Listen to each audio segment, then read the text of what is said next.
compartilhar com vocês um desafio baseado no livro de Atos, no capítulo 2. Versículo 1 diz assim: chegando o dia de Pentecoste, estavam todos reunidos num só lugar. De repente veio do céu um som como de um vento muito forte e encheu toda a casa na qual estavam assentados. E viram o que parecia línguas de fogo, que se separaram e pousaram sobre cada um deles. Todos ficaram cheios do Espírito Santo e começaram a falar noutras línguas, conforme o Espírito os capacitava. Amém, queridos? Hoje nós celebramos o Pentecostes.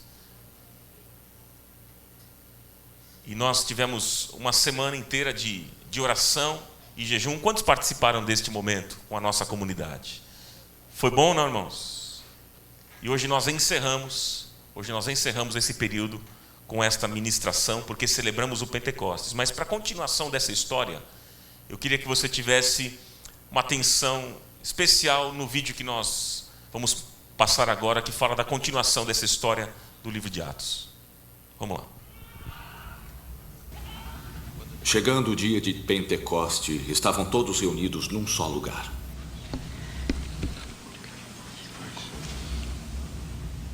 De repente veio do céu um som como de um vento muito forte e encheu toda a casa na qual estavam assentados.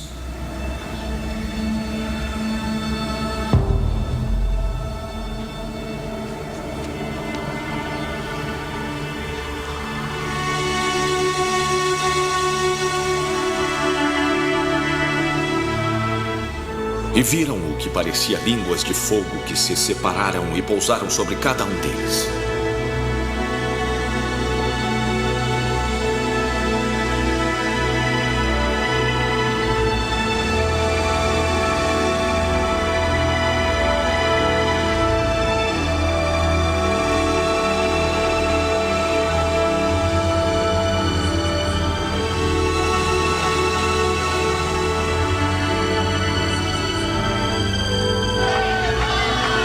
Todos ficaram cheios do Espírito Santo e começaram a falar noutras línguas conforme o Espírito os capacitava.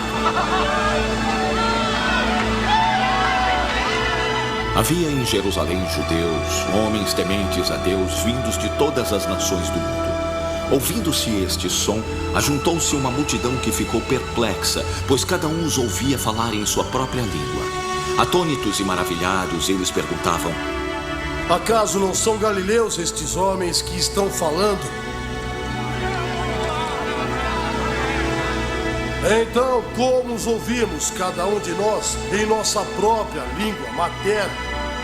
Partos, medos e elamitas, habitantes da Mesopotâmia, Judeia e Capadócia, Ponto e Ásia, Frígia e Panfilha, Egito e das partes da Líbia próximas a Cirene, visitantes vindos de Roma, tanto judeus como os convertidos ao judaísmo, cretenses e árabes. Nós os ouvimos declarar as maravilhas de Deus em nossa própria língua. Atônitos e perplexos, todos perguntavam uns aos outros: que significa isto? Alguns, todavia, zombavam deles e diziam: eu acho que eles beberam vinho demais.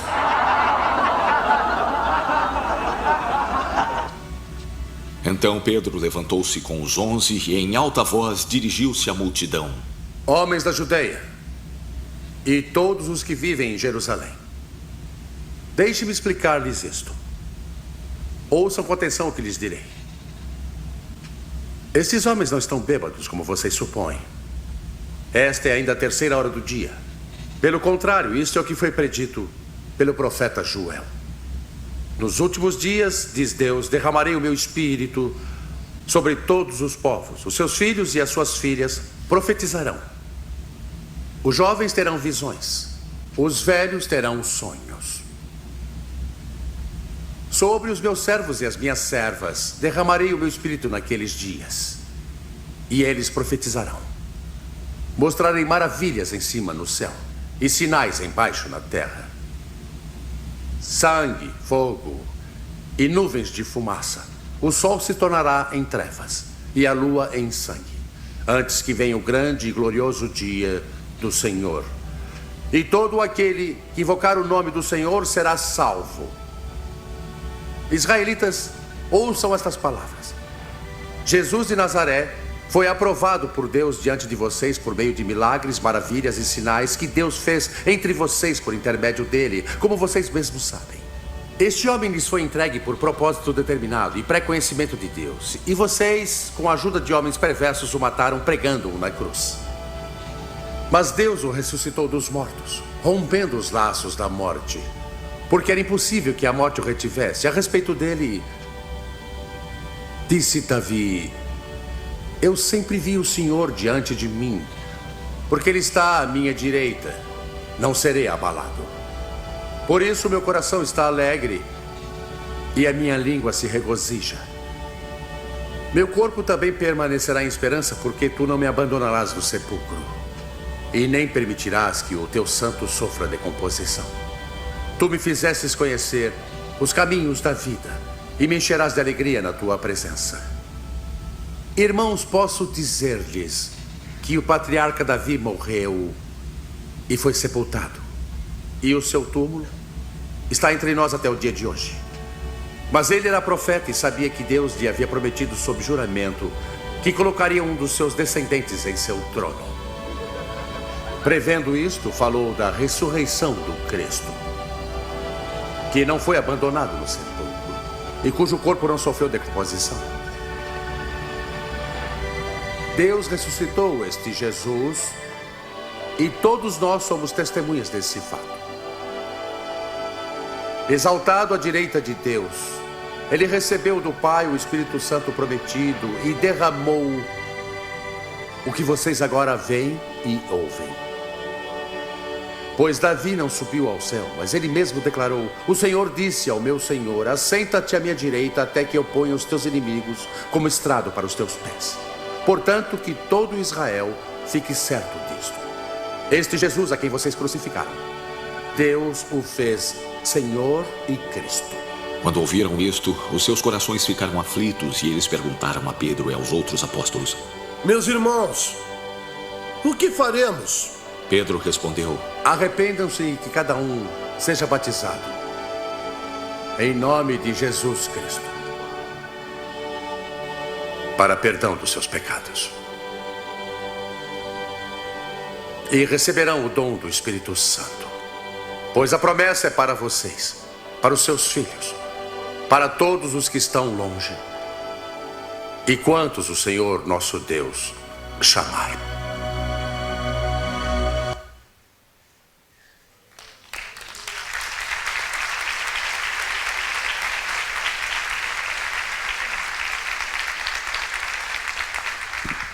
Glória a Deus, diga glória a Deus.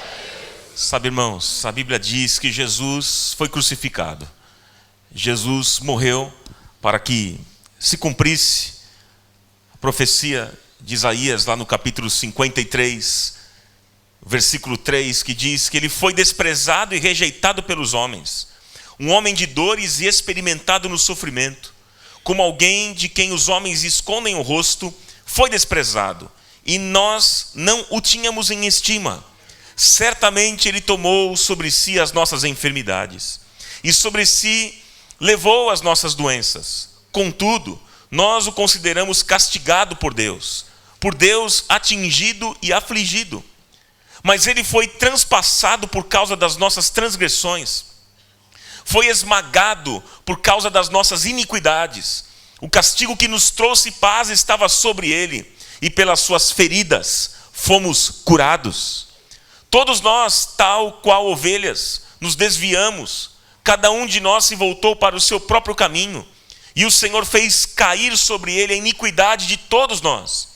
Ele foi oprimido e afligido, e contudo não abriu a sua boca. Como um cordeiro foi levado para o matadouro, e como uma ovelha que diante de seus tosqueadores fica calada, ele não abriu a sua boca. Jesus morreu numa cruz, mas a Bíblia também diz que ao terceiro dia, irmãos, ele ressuscitou Jesus vive, essa é a boa notícia. Jesus vive, ele foi exaltado, e ele foi coroado como Senhor e como sacerdote, e hoje ele está entronizado à destra de Deus Pai. Louvado seja o nome do Senhor. Ele é poderoso, ele é o Senhor dos senhores, ele é o Rei dos reis, e ao nome de Jesus todo joelho se dobrará nos céus, na terra e debaixo da terra, e toda língua confessará que Jesus Cristo é o Senhor, para a glória de Deus Pai. Aleluia, aleluia, aleluia. Esse aplauso está muito fraco. Exalte ao Senhor nessa noite com um forte aplauso. Ao Senhor exaltado. Glória a Deus. Mas, meus irmãos, a palavra de Deus diz que entre a cruz e o Pentecostes, os discípulos estavam trancados de medo por causa da perseguição dos judeus. Mas depois que Jesus ressuscitou dentre os mortos e derramou sobre eles o Espírito Santo, então os discípulos, eles enfrentaram açoites, prisões, ameaças e até a própria morte, e eles enfrentaram com coragem e com ousadia. Sabe, meus queridos, a igreja do Senhor não pode caminhar vitoriosamente sem o poder do Espírito Santo. Não é verdade? Olha, tem uma frase que ainda hoje eu mencionei, do Francis Chan, que diz assim, ó: se eu fosse Satanás, o meu objetivo final fosse frustrar os propósitos de Deus e o seu reino, uma das minhas principais estratégias seria levar os frequentadores de igrejas a ignorar o Espírito Santo. Sabem, queridos, nós não podemos viver sem o Espírito Santo. A vida no Espírito é a base da vida cristã. Vida cristã é vida no Espírito. Vida cristã é vida no Espírito. Nós não trabalhamos e nós não vivemos confiados nas nossas próprias capacidades, nas nossas próprias forças e nos nossos próprios recursos, mas nós dependemos do Senhor, nós dependemos do poder que vem do alto, que vem de Deus. E o Senhor Jesus, Ele vai nos ensinar que nós precisamos ser revestidos de poder antes de nós sairmos a campo para realizar, para fazer a sua obra. E à luz do texto aqui que nós lemos nessa noite, depois continuamos na história assistindo este pequeno filme, à luz do texto de Atos, nós veremos nessa noite algumas lições preciosas para a igreja do Senhor, para a minha vida, para a sua vida e para o nosso coração. E a pergunta que eu faço é: quantos aqui nesta noite querem ser cheios do Espírito Santo? Você deseja isso? Agora, há um caminho. Qual é o caminho para sermos cheios do Espírito Santo? E eu vou falar aqui 4 palavras chaves. E a primeira palavra é promessa. O caminho para sermos cheios do Espírito Santo fala de promessa, de uma promessa. É a promessa do Espírito Santo. Jesus disse lá em Lucas, no capítulo 24, versículo 49, ele diz: e eis que sobre vós envio o que, irmãos? A promessa de meu Pai. Ficai, porém, na cidade de Jerusalém, até que do alto sejais revestidos do poder, de poder. E Jesus, queridos, estava falando sobre a promessa do Senhor através do profeta Joel, lá no capítulo 2, versículo 28 e 29. E há de ser que depois derramarei o meu espírito sobre toda a carne, e vossos filhos e vossas filhas profetizarão, e vossos velhos terão sonhos, e os vossos jovens terão visões, e também sobre os servos e sobre as servas naqueles dias derramarei do meu espírito.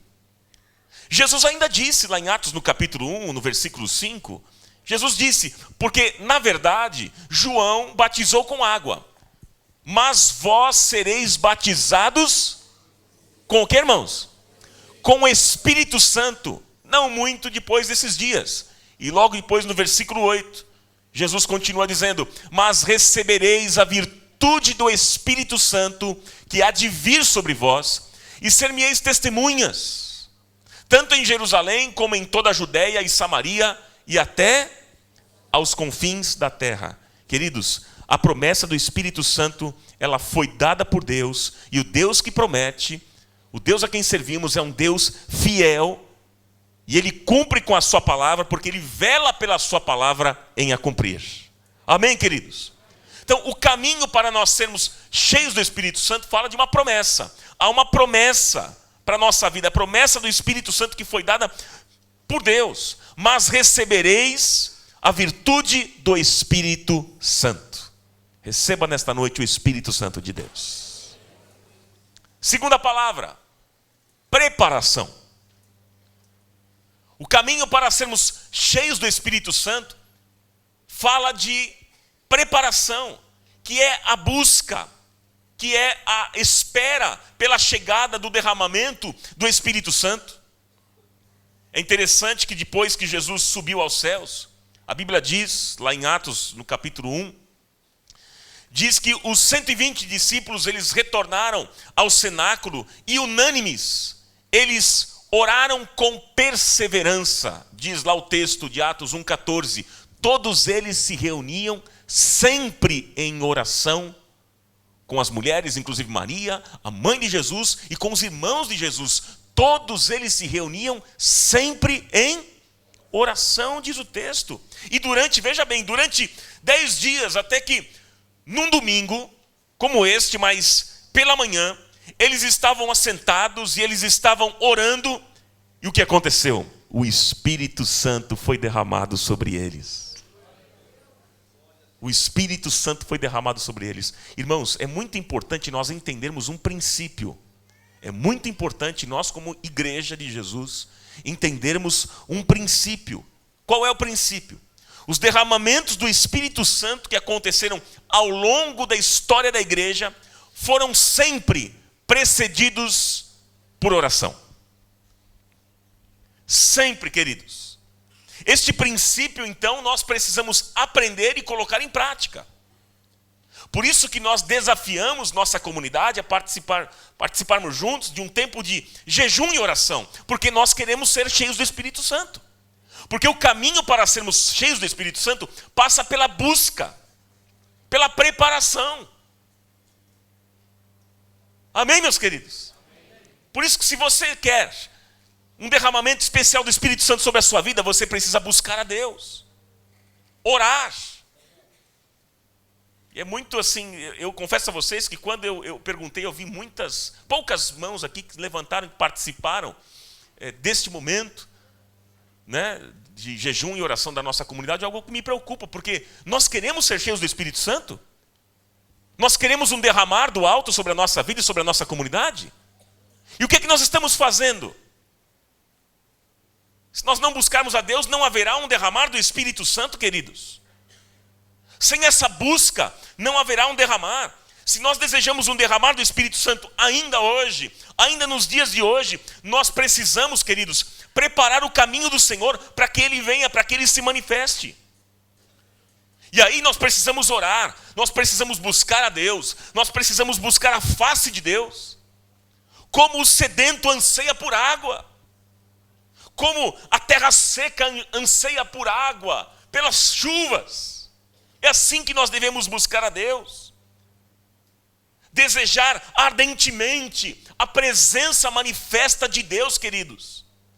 Desejar um derramar do Espírito Santo de Deus sobre a nossa vida e sobre a vida da igreja do Senhor, sobre a nossa comunidade.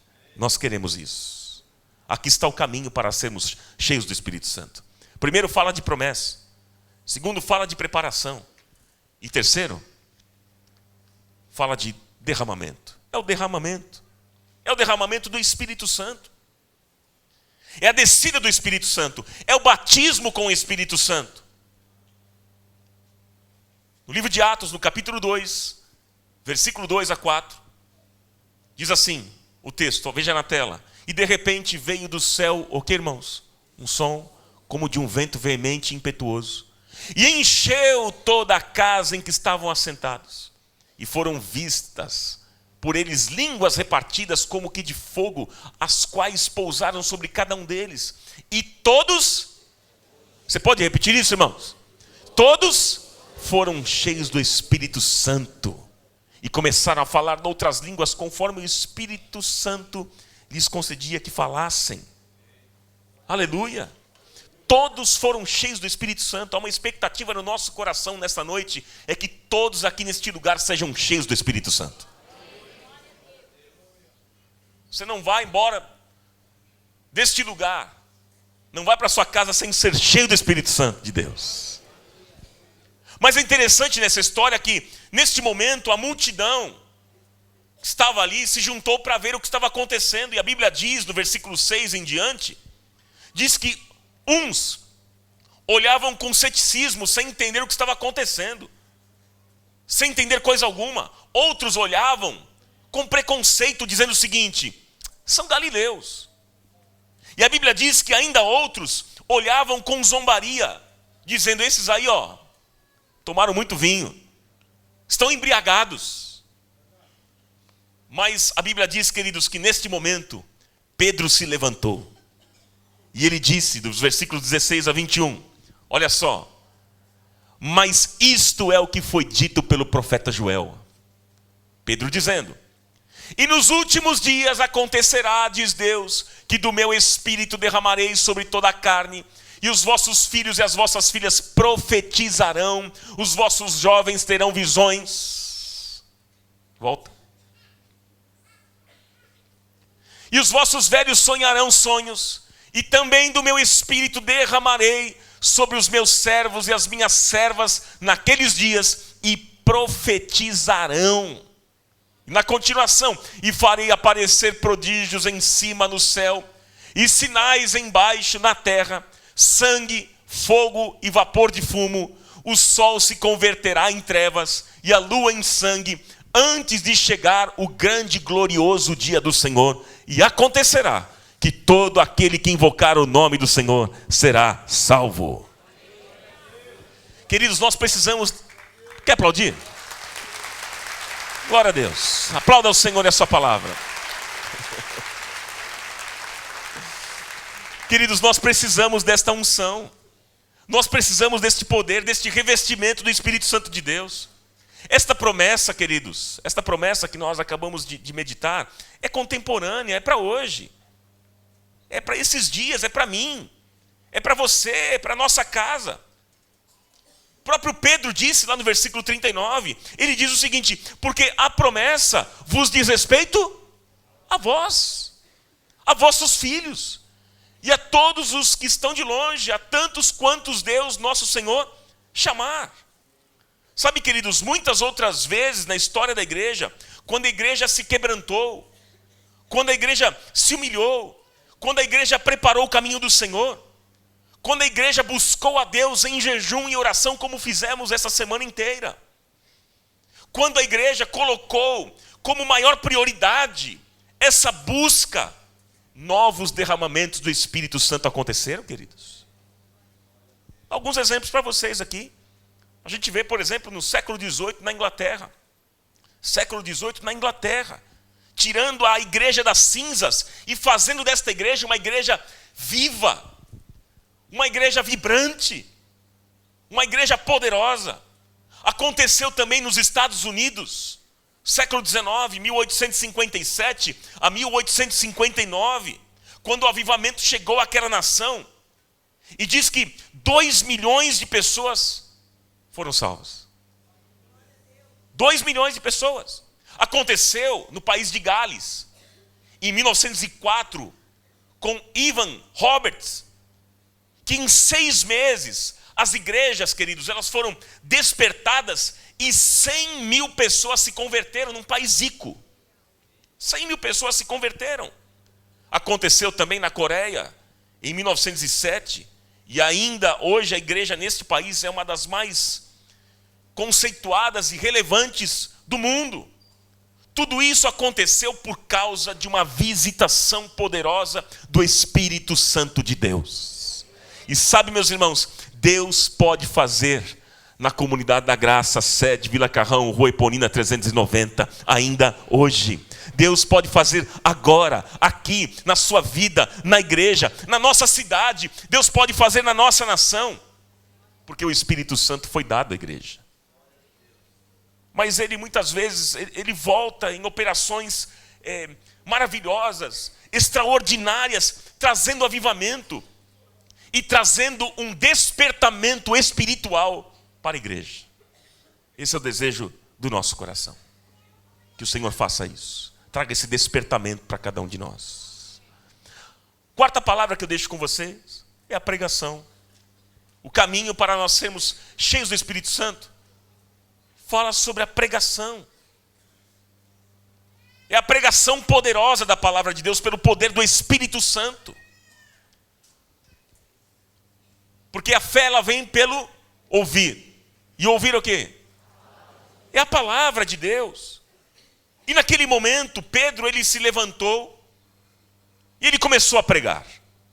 E é muito importante nós destacarmos aqui que o milagre que estava acontecendo naquele momento, meus irmãos, não foi suficiente não para tocar os corações. Não foi suficiente. Não foi suficiente. Sabe, queridos, para uma geração, hoje nós vivemos, na verdade, uma geração que valoriza muito milagres, sinais, maravilhas, prodígios. Essa é a geração que nós vivemos.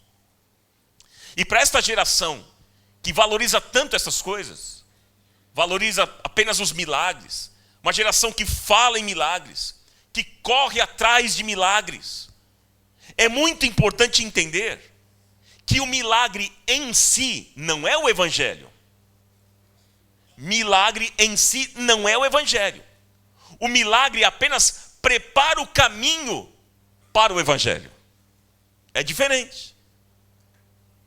Então, queridos, enquanto coisas extraordinárias estavam ali acontecendo, as pessoas estavam cheias de ceticismo, de preconceitos, zombando. Mas a história diz que Pedro se levantou no poder do Espírito Santo para pregar a palavra de Deus. E o sermão, a pregação de Pedro foi uma pregação cristocêntrica, porque ele falou sobre a morte de Cristo, sobre a ressurreição de Cristo, sobre a ascensão do Senhor. Ele falou sobre o senhorio de Cristo. E o texto diz que ele não havia ainda terminado a sua pregação. Ele não havia terminado quando o auditório foi tomado por uma profunda convicção de pecado. E então eles perguntaram para Pedro, no versículo 37, o que iremos fazer? O que iremos fazer? E Pedro se levanta e diz, arrependei-vos. Arrependei-vos e cada um de vós seja batizado em nome do Senhor Jesus, para perdão dos pecados, e recebereis o dom do Espírito Santo, porque a promessa vos diz respeito a vós, a vossos filhos, e a todos os que estão longe, a tantos quantos Deus nosso Senhor chamar. E aí a Bíblia diz, meus irmãos, que naquele domingo, cerca de 3.000 pessoas foram convertidas a Cristo. 3.000 pessoas foram ali batizadas e agora agregadas à igreja de Deus. Louvado seja o nome do Senhor. Irmãos, nós precisamos deste avivamento. Nós precisamos desse avivamento. Nós precisamos desta visitação poderosa, queridos, do Espírito Santo de Deus. Nós queremos isso. Parece que a igreja, num geral, vamos pensar assim, a igreja num geral, parece um deserto, árida. A igreja, por vezes, num formalismo religioso, seco, né? Duro, ossificado. Parece que falta vitalidade nos nossos cultos, falta alegria nos cânticos, falta unção e poder nas nossas orações, nas nossas ministrações, falta santidade na nossa vida. É só a gente olhar para a gente mesmo. Falta santidade. Queridos, nós precisamos deste derramar do Espírito Santo que traga vida para a igreja. Nós precisamos deste derramar que traga um alento para o corpo de Cristo, que traga um despertamento espiritual para a igreja de Deus. Nós precisamos disso. Quando a igreja for revestida do poder do Espírito Santo, queridos, quando os nossos púlpitos, como igreja no todo, os nossos púlpitos se tornarem fogueiras que aquecem mesmo os corações, queridos, quando a palavra de Deus for pregada com verdade, com poder, com graça, com unção do Espírito Santo, eu tenho certeza que os milagres vão acontecer. As pessoas serão curadas, as pessoas serão libertas, o nome do Senhor será exaltado e os corações vão se derreter na presença de Deus. E aí, como resultado, sabe, queridos, nós veremos milhares e milhares, milhares e milhares de pessoas se rendendo aos pés do nosso Senhor, o Salvador.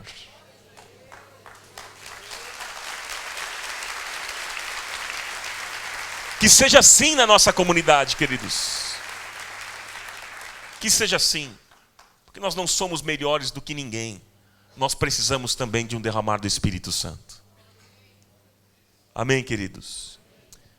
Mas na continuação do texto, quando aquela igreja foi cheia do Espírito Santo, algumas coisas maravilhosas começaram a acontecer. Versículo 42, você pode ler na tela? Leia. E perseveravam na doutrina dos apóstolos e na comunhão, e no partir do pão, e nas orações. Aqui fala da vida da igreja. Essa é a vida da igreja cheia do poder de Deus, irmãos. Aqui está a vida da igreja que é cheia do poder de Deus. Porque uma coisa, meus irmãos, é ter o Espírito, outra coisa é ser cheio do Espírito. Uma coisa é ter o Espírito presente, outra coisa é ter o Espírito presidente. Uma coisa, queridos, uma coisa é você ter o Espírito, outra coisa é o Espírito ter você. E aqui nós vemos algumas marcas de uma igreja que é cheia do Espírito Santo. Está nesse texto, nesse versículo, e perseveravam o que, irmãos? Na doutrina dos apóstolos, na comunhão, no partir do pão e nas orações.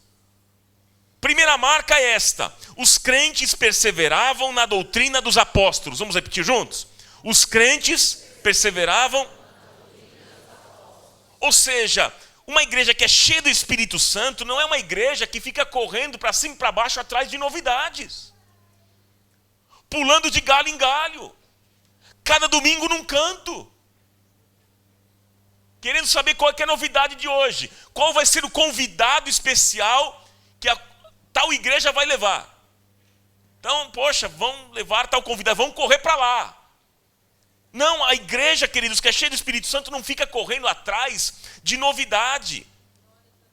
Não é uma igreja que fica buscando as últimas novidades do que acontece aí nesse mercado da fé, que na verdade traz mais confusão para o seio da igreja. Não é verdade, meus irmãos? Com doutrinas novas que tentam entrar na igreja para corrompê-la. Mas a igreja que é cheia do Espírito Santo é uma igreja que é firme na palavra. A igreja cheia do Espírito Santo, ela é firme na doutrina. É uma igreja que não abre mão da verdade. Por isso que eu fico muito preocupado quando eu vejo irmãos para cima e para baixo, pulando de galho em galho, cada domingo num canto, não cria raiz. Não criam raiz. Não são plantados na casa do Senhor. Por isso não produzem frutos.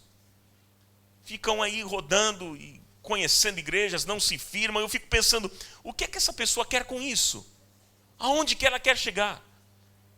Por isso que nós precisamos de um derramar do Espírito Santo na nossa comunidade, na igreja. Porque a marca de uma igreja que é cheia do Espírito Santo é que os crentes dessa igreja, eles perseveram na doutrina dos apóstolos. Amém? A segunda marca, os crentes perseveram na oração, meus irmãos. Perseveram na oração. Uma igreja que é cheia do Espírito Santo é uma igreja que tem fome das coisas de Deus, que tem sede de Deus, tem sede de Deus mais do que das bênçãos de Deus.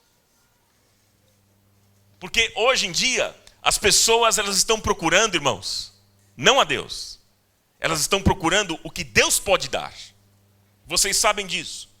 Estão substituindo o Deus das bênçãos pelas bênçãos de Deus.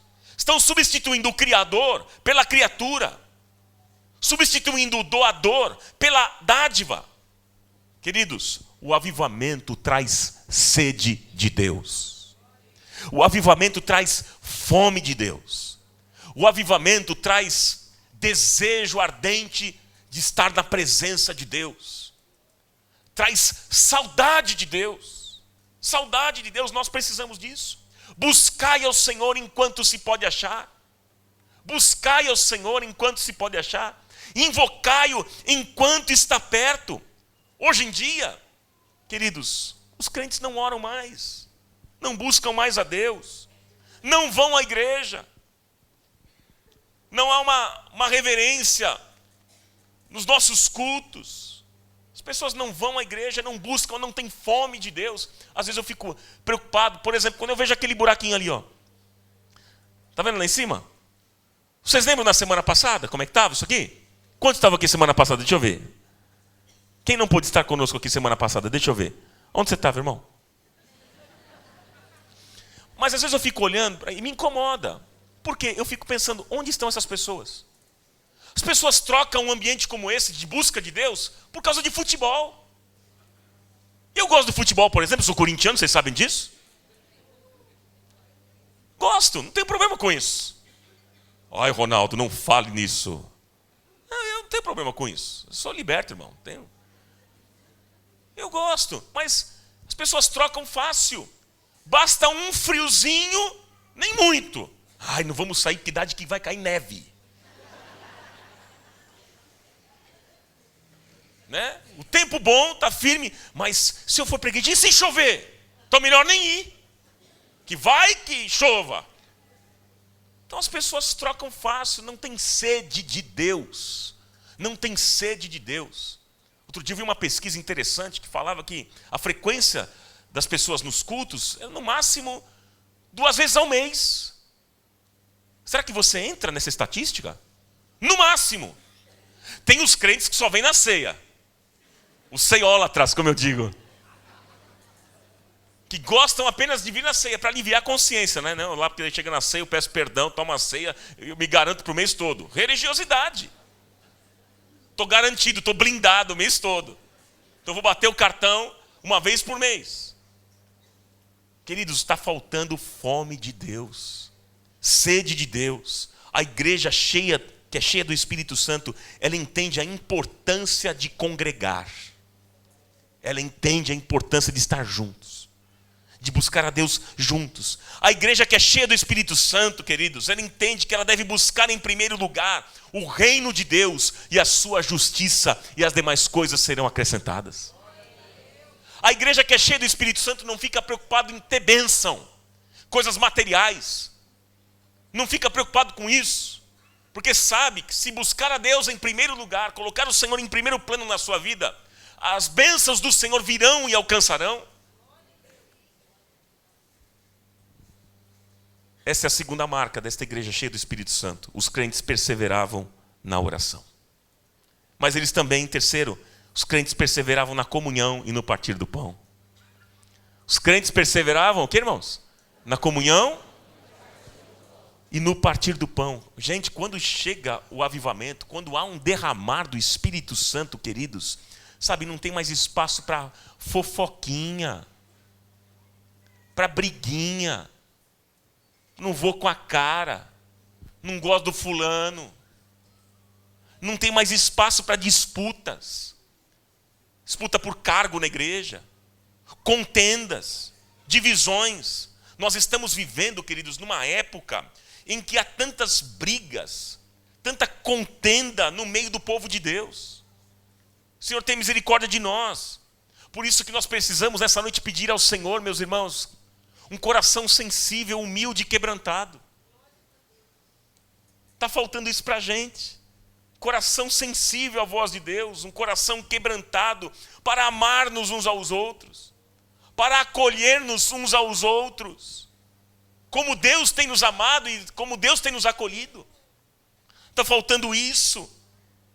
Esse negócio de vida cristã isolada, não. A minha vida cristã é individual, eu sirvo a Deus na minha casa.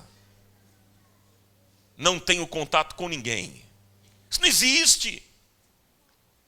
Não existe isso, não há vida cristã isolada. É nesta comunhão, queridos, que o Senhor ordena a bênção da vida para sempre, como diz o Salmo 133. Como é bom e agradável que os irmãos vivam em união. Porque é neste ambiente que o Senhor derrama do seu Espírito, ordena a bênção da vida sobre cada um de nós. Amém, meus irmãos? Nós não podemos caminhar de maneira solitária, porque o solitário busca o seu próprio interesse, o solitário pensa nele, o solitário é egoísta. E ele insurge-se contra a verdadeira sabedoria, como diz Provérbios 18:1. Ninguém pode viver isolado, ninguém é uma ilha. Quem vive só, na verdade, vive no inferno. Porque o inferno é um lugar terrível, o inferno é um lugar triste, deprimente. O inferno é lugar de solidão. Mas esta é uma marca da igreja cheia do Espírito Santo. Os crentes perseveravam na comunhão e no partir do pão. Eles perseveravam na doutrina dos apóstolos, na oração, na comunhão e que mais? E no partir do pão. E o resultado disso, irmãos? Olha lá o resultado. Resultado, vamos ler juntos? E em toda a alma havia temor, e muitas maravilhas e sinais se faziam pelos apóstolos. E todos os que criam estavam juntos e tinham tudo em comum. E vendiam suas propriedades e bens, e repartiam com todos. Distribuíam a cada um conforme a sua necessidade. Na continuação diz o texto. Vamos juntos? E perseverando unânimes, todos os dias no templo e partindo pão em casa, comiam juntos com alegria e singeleza de coração, louvando a Deus e caindo na graça de todo o povo. E todos os dias acrescentava o Senhor à igreja aqueles que se haviam de salvar. Aleluia.